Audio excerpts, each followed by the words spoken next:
আসসালামু আলাইকুম রহমতুল্লাহ। আলহামদুলিল্লাহ, আসসালাতু ওয়াসসালামু আলা রাসূলিল্লাহ। আম্মা বাদ, ফাউযু বিল্লাহি মিনাশ শাইতানির রাজীম। বিসমিল্লাহির রহমানির রহিম। ইন্নাল্লাহা লা ইউগাইয়িরু ইল্লা বিকাউমিন লাইসা লিল ইনসানি ইল্লা মাসাআ। সাদাকাল্লাহুল আযীম ওয়া সাদাকা রাসূলুহুন নাবিয়ুল কারীম।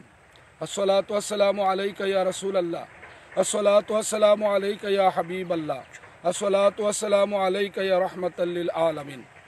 সম্মানিত দর্শক শ্রোতা, এই মুহূর্তে যারা ফেসবুক লাইভ অনুষ্ঠানে আমার সঙ্গে সংযুক্ত হয়েছেন, দেশ ও দেশের বাহির থেকে সকলের প্রতি আন্তরিক শুভেচ্ছা।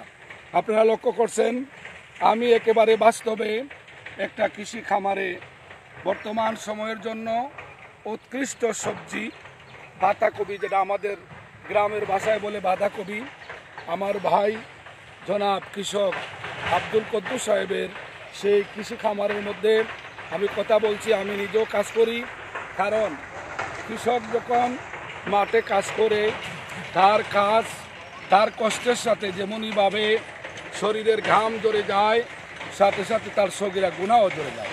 সুবহানাল্লাহ। অপরদিকে নিজে কষ্ট করে পরিশ্রম করে যেই ফসল উৎপাদন করা হয়, এই ফসল নিজের ব্যবহারে, নিজের খাবারে সর্বক্ষেত্রে অত্যন্ত আনন্দ পাওয়া যায়। অপরদিকে আমার কৃষক ভাইয়েরা অতি পরিশ্রম করে মাঠে বৃষ্টি রৌদ্র অপেক্ষা করে কাজ করে দেশ ও জাতির কল্যাণে যে পরিশ্রম করেন, এই পরিশ্রমের ফসলের উৎপাদন জাতীয় সম্পদে সেটা প্লাস হয়। মারহাবা।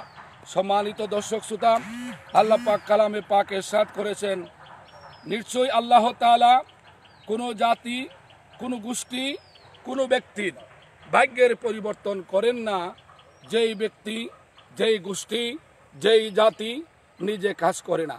এই জন্যে আমাদেরকে অবশ্যই কাজ করতে হবে। কৃষকের যে কাজ, এই কাজটি আপনারা জানেন, তামাম নবী রাসূলরা তাদের জীবনে পরিশ্রম করে তারা খাবার নিজেরা উৎপাদন করে নিজেরা খাবার খেয়েছেন, কারণ নিজের উৎপাদিত খাবারের চেয়ে তৃপ্তিদায়ক খাবার আর হতে পারে না। অপরদিকে নিজের উৎপাদিত খাবার হচ্ছে 100% হালাল খাবার। এই জন্য আসুন, অপর আয়াতে পাকে আমার আল্লাহ বলেছেন, লাইসা লিল ইনসানি ইল্লা মাসাআ। আল্লাহ পাক মানব জাতির ভাগ্যের পরিবর্তন করেন না যারা নিজেরা কাজ করে না, চেষ্টা করে না। এই জন্য আমাদেরকে প্রত্যেককে কাজ করতে হবে, পরিশ্রম করতে হবে। মাঠে ময়দানে আমরা যে কাজ, আমরা অবসর থাকবো না, আমরা সময় অবহেলা করে অলসতার মাধ্যমে সময় কাটাবো না, কারণ সময়কে অবশ্যই কাজে লাগাতে হবে।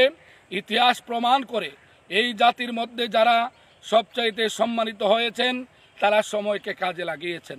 এই জন্য আমাদেরকে অবশ্যই কাজ করতে হবে, আমাদেরকে সময় কাজে লাগাতে হবে।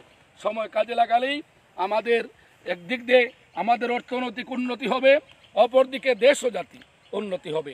এই জন্যে সকলের প্রতি আহ্বান, আপনারা যে যথায় রয়েছেন, যত দূরে এবং কাছে থেকে আমার কথাগুলি শুনছেন, সকলের প্রতি আবেদন করব, আসুন আমরা এই বাংলাদেশকে উন্নতির উচ্চ শিখরে নেওয়ার জন্য আমরা সময়কে অবহেলা না করে প্রত্যেকে আমরা সাধ্যমতো মাঠে ময়দানে যে কাজ করতে আমরা পারি প্রত্যেকে কাজ করি।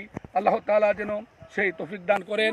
এখনও যারা আমার সঙ্গে সংযুক্ত রয়েছেন, সকলের প্রতি আন্তরিক শুভেচ্ছা জ্ঞাপন করে, আবারও ধন্যবাদ জ্ঞাপন করে অনুরোধ করব, বেশি বেশি সাবস্ক্রাইব করে আমার এই চ্যানেলটিকে প্রচার করবেন, সে আশা ব্যক্ত করে সংক্ষিপ্ত কথা এখানে শেষ করলাম। ওমা আলাইনা ইল্লাল বালাগ। আসসালামু আলাইকুম।